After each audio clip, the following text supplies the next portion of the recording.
Hey guys, I'm Ismail Sheikh. Welcome to my channel again, and today we are going to discuss about echo command in Linux. So let's start with very basics.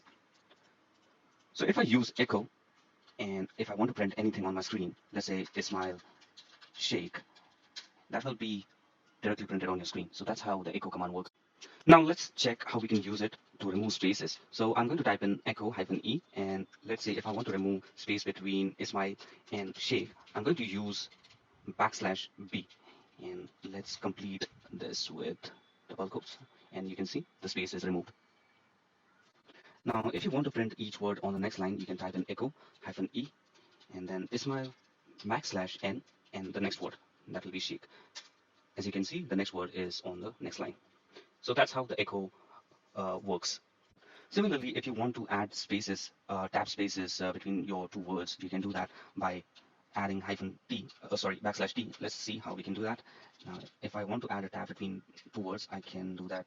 Let's say I want to have extra space between Ismail and Sheikh.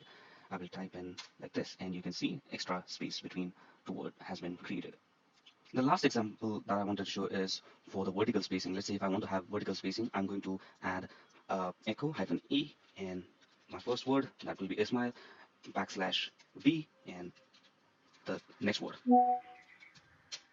So that's how you can see my last word contains a space in it. The last hack I wanted to show is if I want to view all the files in my current directory, you can also do it by echo command. By using echo and star, you will see all the folders in your directory. So that's how you can use echo statement for different purposes in Linux. So thank you so much for watching. If you like this video, please hit the like button and share this video with your friends. Thank you for watching.